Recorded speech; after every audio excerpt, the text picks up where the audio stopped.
Indians के लिए एक बहुत ही बड़ी बैड न्यूज है। एसबीआई के लेटेस्ट रिपोर्ट्स के मुताबिक आज जो हमारा करेंसी एक्सचेंज रेट है $1 is equal to 84.45 Indian rupees, वो बढ़कर $1 इक्वल टू 90 इंडियन रुपीज होने वाला है। आप आजकल रुपए के बारे में काफी खबरें सुन रहे होंगे और पढ़ भी रहे होंगे। ऐसा इसलिए भी हो रहा है क्योंकि इतिहास में पहली बार अमेरिकी डॉलर के मुकाबले भारतीय रुपए 80 के पार चला गया है।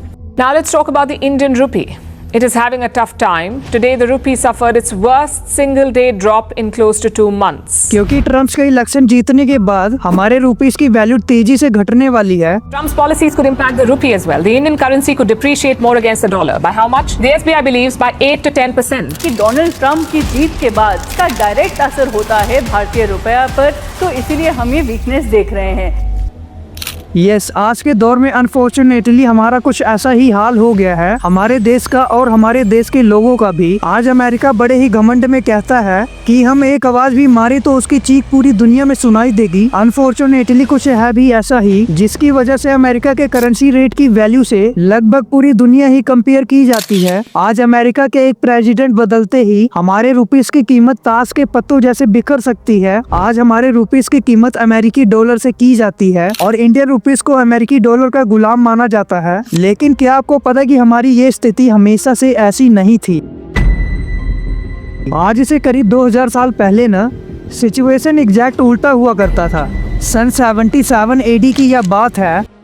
रोमन ऑथर प्लानिनी अपनी किताब में एक एप्लीकेशन जारी करते हैं कि हमारे राज्य की औरतों को भारत में बने कपड़े और मोती इतने ज्यादा पसंद आ गए हैं कि इनके चक्कर में हमारे राज्य का सोना भारत के सरजमी पर जा रहा है। हमें हर साल करीब 10 मिलियन गोल्ड कॉइन इंडिया को देना पड़ता है और इसे हमें जल्द ही रोकना होगा। इसके करीब 1500 साल बाद सन 1658 ईस्वी में भी एक फ्रेंच ट्रैवलर फ्रानियो बैनियर अपनी किताब में लिखते हुए कहते हैं कि विश्व का पूरा कीमती चांदी और सोना पूरे देश से घूमकर आखिरकार भारत के सरजमी पर ही दफन हो जाता है।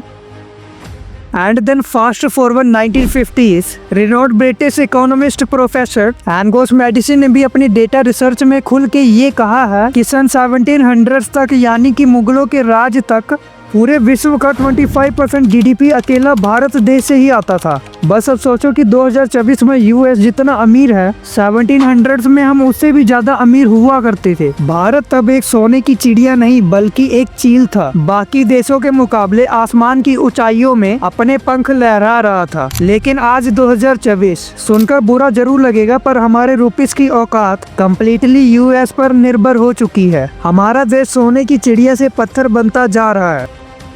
आधे लोग ये भी नहीं जानते कि ऑलमोस्ट 1600 साल पहले हम पूरे विश्व की वन ऑफ द रिचेस्ट में से थे। इनफैक्ट हमारे देश के बंटवारे तक भी हमारे रुपीस की वैल्यू $1 इक्वल टू 1 रुपीस थी। तो तब से लेकर आज तक 77 ईयर्स में हमने हमारे ही करेंसी को इतना कैसे गिरा दिया कि आज $1 इक्वल टू 84 रुपीस की नौबत आ गई है। और एक बात बताऊं आपको कि 1900s के समय में यूके के पास दुनिया का लार्जेस्ट गोल्ड रिजर्व हुआ करता था। यूके दुनिया के 1/3 गोल्ड को परचेज किया करता था, जो कि one of the richest currency मानी जाती थी। तो आज पाउंड को हराकर डॉलर ग्लोबल करेंसी कैसे बन गया? सारे देश अपने डॉलर रिजर्व को ही क्यों बढ़ाना चाहते हैं? और अंत में ट्रम्प के इलेक्शन जीतने के बाद ऐसा क्या पहाड़ टूटने वाला है कि हमारी करेंसी और भी गिर जाएगी और गिर के $1 इक्वल टू 90 रुपीज हो जाएगी? वेल, इन सारे सवालों के जवाब बहुत ही इंटरेस्टिंग है। इन्हें जानने के लिए कहानी को एकदम शुरुआत से शुरू करना होगा।